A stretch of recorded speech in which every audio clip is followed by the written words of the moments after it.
All right, today we're going to talk about modern cybersecurity, but we're going way beyond just your standard automated scan. Let's dive right in. So let's just start with a really direct question, especially if you're running a business or a team right now. Is your digital fortress really breach-proof? I mean, it's the kind of question that probably keeps a lot of you up at night, and for a very good reason. And that really gets to the heart of the problem. This quote, it says it all, doesn't it? In the world we live in now, this idea of good enough security, well, it isn't just a compromise. It's basically like leaving your front door wide open with a welcome mat out for attackers. The stakes are just incredibly high.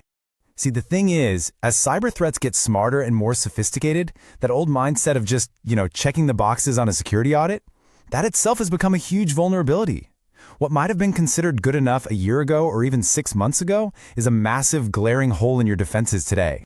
And here's the bottom line. Your standard off-the-shelf security tools, they are struggling to keep up. The attackers are constantly evolving, and if our defenses aren't evolving right there with them, or better yet, a step ahead, then we're not just standing still, we're actively falling behind. Okay, so what's the alternative here? Let's look at a totally different way of thinking. Instead of just relying on one single kind of one-size-fits-all tool, this approach uses something called the scanner's box arsenal. And you can think of it less like a single clunky padlock and more like a master locksmith's entire specialized toolkit. And believe me, that toolkit is absolutely massive. We're talking about a whole ecosystem of over 500 specialized scanners. And this isn't about brute force, it's about precision. It's about having the exact right key for every single conceivable lock you might come across. Now, here's what's so cool about this. It's not just about the big number. What this arsenal actually lets you do is pivot between hundreds of different attack vectors. You can use exploits written in Python, Go, Java, you name it. And that helps uncover these sneaky flaws that most commercial tools just miss them.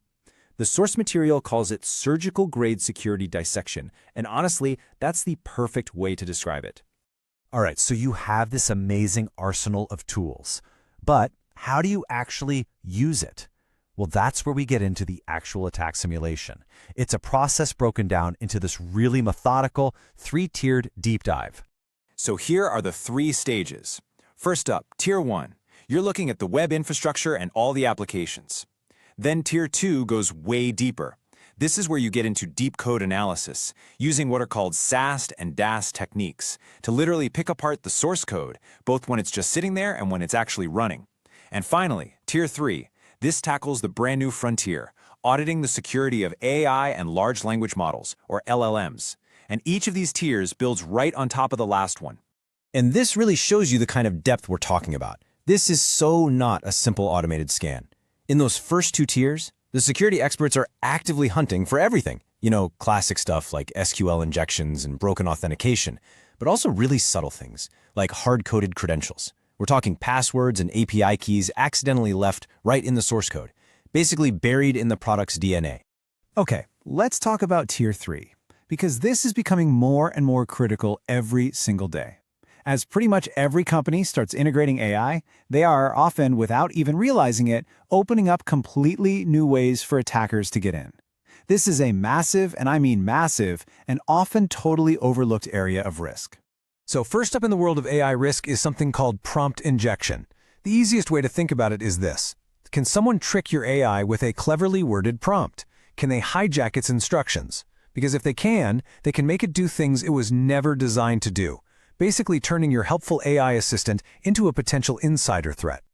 Next on the list is data leakage. Now, this one is really subtle, but it can be incredibly damaging. The question here is, could your AI, while trying to be helpful, accidentally spit out sensitive information that it learned from its training data?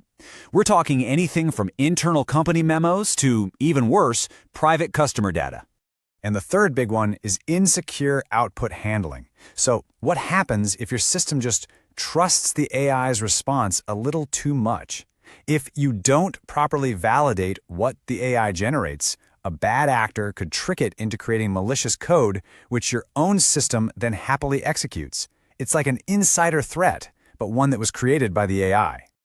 Okay, so after all of this intense digging and testing, what do you get at the end? Well, it's not just a giant scary list of problems. The most important step is what comes next, turning all those findings into actual fixes. This is where we go from just pointing out red flags to creating a solid, actionable remediation roadmap. And honestly, this is the key takeaway from the whole process. A true security partnership does more than just hand you a list of everything that's broken. It delivers a plan that your developers can actually use right away. It's all about creating a partnership, not just dropping a report on someone's desk. So what does that plan actually look like? Well, first, you get a prioritized risk matrix. This tells you what's a drop everything and fix this now kind of fire versus something you can just monitor for a bit. Second, you get developer-ready fixes. We're talking actual code snippets and config guides. And third, you get a retesting guarantee, so you can be absolutely sure that the fix worked and that vulnerability is gone for good. Now here's a really interesting little detail from the source material. This kind of super deep, high-tier testing, it's often extremely limited.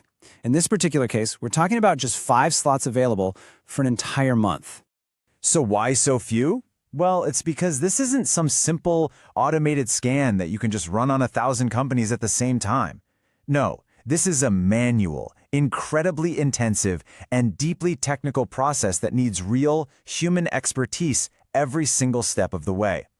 That limited availability is a direct reflection of the sheer quality and depth of the work involved. So, I want to leave you with this question to really think about. What's the real difference between a routine security scan and a true surgical dissection of your defenses? I think after walking through this whole process, the answer is pretty clear, right? One of them just checks to see if you left any doors unlocked. The other meticulously tries to pick every single lock.